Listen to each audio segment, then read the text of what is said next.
Começa mais um 16mm e hoje é dia de voltar ao formato de listas e recomendações no canal.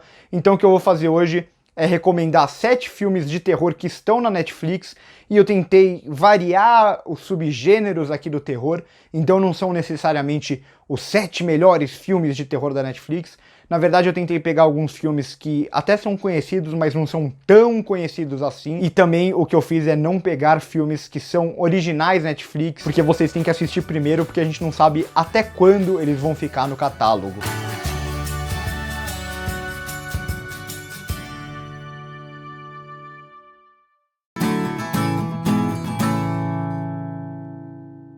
Dirigido por Jeremy Saulnier, o primeiro filme da lista é Sala Verde, uma espécie de thriller de terror psicológico que segue uma jovem banda de punk que vai tocar em um bar de neonazistas e acaba tendo que lutar pela sua própria sobrevivência, se trancando em uma das salas do local. Eu acho que aqui, apesar dos personagens secundários e até dos vilões tomarem algumas decisões meio questionáveis, no geral o filme funciona muito bem como um filme de terror psicológico, ou até mais do que isso, como um filme claustrofóbico, o que sempre aumenta ainda mais essa tensão. E aqui, além dele fazer essas críticas mais claras a essa ideologia extrema e perigosíssima, ele também consegue construir ótimos momentos de tensão. Óbvio que ele não trabalha tão bem os vilões, o que é normal quando a gente está falando de nazistas ou neonazistas, até porque muitas vezes essas pessoas elas nem merecem mesmo esse desenvolvimento a mais. Então por isso eu acho que esse fato não chega a ser um problema no filme. E eu acho que a grande potencial do filme tá mesmo em como ele trabalha o espaço. Eu venho falando bastante isso nas minhas últimas críticas. Eu acho essencial um filme saber trabalhar o espaço. A ambientação não tem que ser algo que é só decorativa num filme. Ela tem que trazer um sentido a mais. E quando se trata de um filme de terror, ainda mais um filme de terror que é claustrofóbico, saber usar o espaço é algo muito necessário. E é legal aqui como ele sabe trabalhar o espaço de uma forma em que os vilões da história, eles conhecem muito melhor o local do que os protagonistas. Então coloca os vilões, além de toda a situação, além do número que eles estão a mais, coloca eles em vantagem, em uma vantagem ainda maior. E eu acho legal aqui também como ele consegue trabalhar um universo próprio dentro do filme, em alguns momentos até fugindo um pouco da realidade, mas sempre dentro daquelas regras que o filme estabeleceu. É um filme que eu recomendo bastante, eu não acho o melhor filme do mundo, mas é um filme que vale bastante a pena, ele não é muito longo também, então se você gosta do gênero, eu recomendo bastante Sala Verde. O segundo filme da lista é dirigido pelo Mike Flanagan, que é o criador da ótima série da Netflix, A Maldição da Residência Hill, e é diretor do também da Netflix, Jogo Perigoso. É um cara que conhece muito bem o terror e vai ser o diretor do Doutor Sono, a sequência de O Iluminado, e ele é para mim um dos diretores mais promissores de terror atualmente. Mas o filme que eu estou falando é sobre Rush, A Morte Ouve, o filme que é uma espécie de invasão domiciliar com um filme de slasher, e que, por mais que seja um tema batido, ele é muito inteligente e ele sabe criar algo novo a partir desse gênero já muito saturado. Eu acho que o primeiro ponto de destaque é o fato da protagonista não ouvir, então com isso ele tem que criar toda uma atmosfera em relação ao fato de como usar o som, que ele faz muito bem. E além disso, ela tem que ser ainda mais inteligente do que seria uma protagonista normal. E o fato dela não ouvir faz toda a diferença, porque ele consegue construir muitas cenas onde o público tá vendo coisas que tá acontecendo atrás da personagem, por exemplo, que ela não tá vendo e ela também não consegue ouvir. Então é nesses momentos que ele consegue construir ainda cenas de tensão ainda melhores. E a direção do Mike Flanagan, no geral, ela é muito consistente. Ele consegue pegar um filme relativamente simples e pequeno e trabalhar muito bem esse jogo de câmera, que é uma coisa que o James Wan faz muito nos filmes dele e que faz toda a diferença em um bom filme de terror. Outro acerto também é como ele consegue criar um vilão, um assassino enigmático, então a gente não sabe as motivações dele, e acho que isso é algo que é ainda mais assustador, porque a nossa mente ela fica tentando imaginar as diversas situações que podem ter levado ele a fazer aquilo, e o fato do filme não ficar apresentando respostas, eu acho que engrandece ainda mais a obra. Então para você que gosta do gênero, eu recomendo demais. Talvez para mim Rush nessa lista seja o meu filme favorito dela. Dirigido por Fede Álvares, o terceiro filme dessa lista é O Homem nas Trevas, que serve como um bom complemento para o filme anterior dessa lista. Até porque, como em Rush, é um filme sobre invasão domiciliar e sobre slasher, e também tem algum dos personagens com um problema. Aqui no caso, o assassino ele é cego, só que é legal como o filme é inteligente e ele consegue renovar de certa forma o gênero. Então aqui, ao invés dos invasores serem os grandes vilões do filme, ele faz o contrário, ele coloca garotos invadindo uma casa que eles estão achando que vai ser tudo muito fácil, roubar um velho cego, só que na verdade eles estão lidando com um cara que é completamente psicopata, assassino, criminoso, e também um cara que é perturbado, ex-militar. Então acho que essa reviravolta que já tem logo no começo muda completamente a ideia do que a gente acha que vai ser o filme. E aqui acho que também é mais uma vez um filme que trabalha muito bem o espaço e também aqui o escuro, que são duas coisas que funcionam muito bem para criar tensão e colocar o assassino em vantagem, porque por ele ser cego, ele tem a audição muito mais apurada, e aí ele consegue trabalhar até melhor ali dentro do escuro da casa, que é um ambiente que ele também conhece melhor. E acho que é a partir daí que o filme cria as grandes cenas de tensão. Tem muitas daquelas cenas que a gente tá vendo os personagens, todos eles em cena, e os personagens eles têm que ficar parados para não fazer nenhum barulho, e o assassino passando perto deles. Então é um filme que brinca muito bem também com essa questão do som. Tem alguns momentos que ele cai até para alguns clichês do gênero de terror, mas no geral é um filme que foge muito bem do que tá sendo feito há muito tempo nesse subgênero do terror.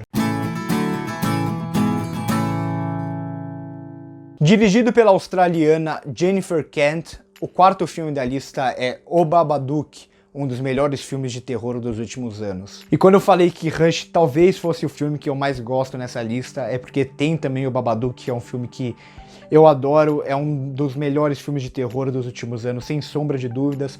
Eu entendo que não é um filme fácil, talvez não seja um filme para todo mundo, apesar dele trabalhar muito uma temática que já é trabalhada há muitos anos no cinema, mas ainda assim a forma como a Jennifer Kent dirige e como o roteiro é escrito não é algo que vai agradar as pessoas que estão acostumadas a filmes com sustos mais fáceis, filmes mais comerciais, até porque o filme ele não tem um orçamento muito alto, e até por isso eu acho que o maior problema dele é em alguns momentos que tem que usar ali o CGI, que fica evidente em um momento ou outro que é CGI, até pelo valor de produção, e CGI a gente sabe que é uma coisa cara.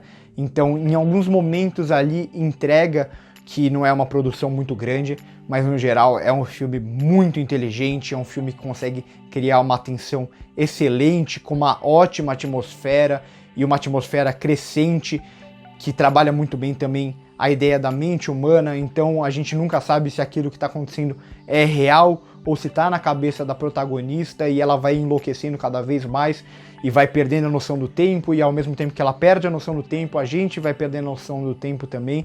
Então a gente fica confuso do que a gente pode acreditar ou não do que a gente está vendo, e a partir daí que surgem as principais cenas de terror.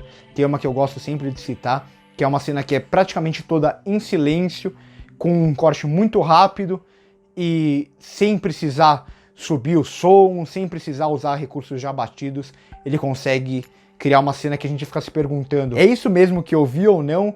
E com esses momentos ele cria muito bem a tensão. A diretora também sabe usar os clichês do gênero ao seu favor. Então, por exemplo, aquele som alto que a gente está acostumado em momentos que tem sustos no filme, aqui em muitos momentos ela entra com esse som atrasado. Então são alguns detalhezinhos que fazem toda a diferença para essa produção. Então acho que além dele funcionar como um filme de gênero, ele é um filme que fala sobre muito mais coisas.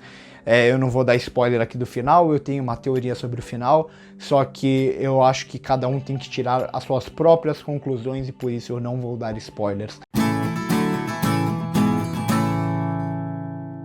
Dirigido pela Karyn Kusama, o próximo filme da lista é The Invitation, um filme que quanto menos você souber antes de assistir, melhor. Até porque esse é um daqueles filmes que vai entregando muito aos poucos as informações, e a partir disso ele cria uma atmosfera de estranhamento e de dúvida, e eu acho que esse é o filme que eu vou falar menos sobre ele, porque qualquer coisa que eu falar aqui pode estragar a experiência de vocês, mas no geral é um filme bastante diferente, com uma excelente atmosfera e que sabe trabalhar muito bem a ideia das coisas estranhas, mas sem cair pro estranho pelo estranho. Eu acho que aqui é muito bem utilizado e como os personagens vão se desenvolvendo ao longo da trama, toda essa dúvida que vai gerando.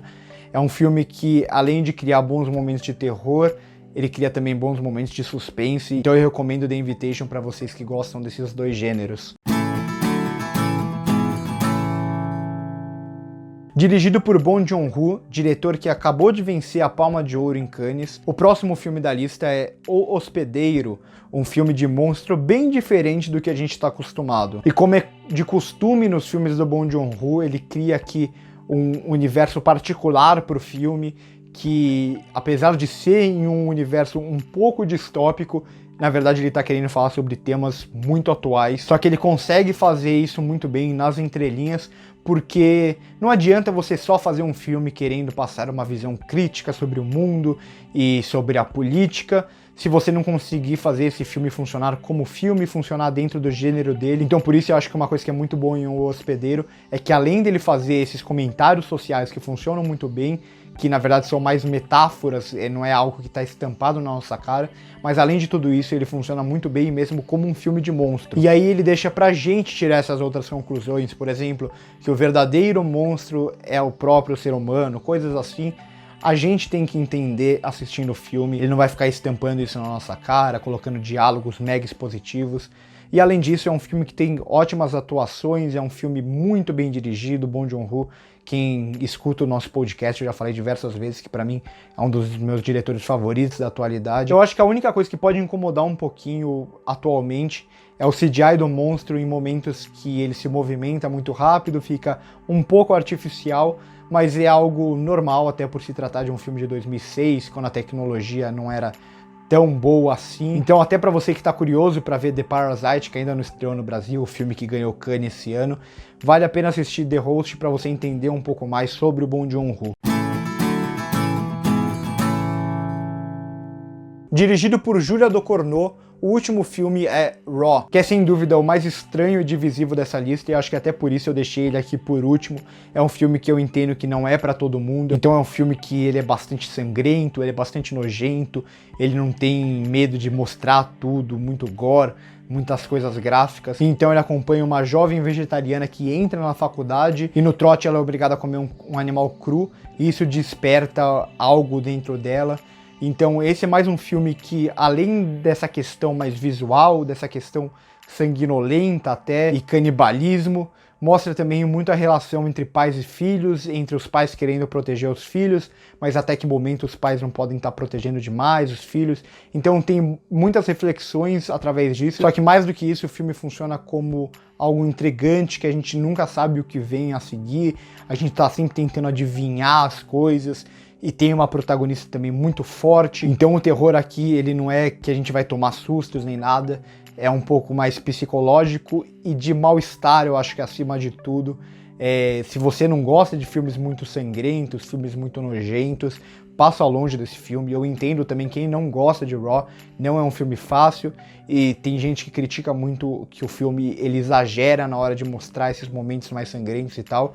Eu até concordo em parte com isso, eu acho que não é um filme perfeito, mas para você que tá buscando algo diferente, vale sim a pena. Então é isso, se você gostou do vídeo, já deixa o seu like aí embaixo, se inscreve no canal se ainda não é inscrito, que ajuda muito a gente, comenta que outras listas você quer que a gente faça, ou se tem outros filmes de terror na Netflix que você recomenda.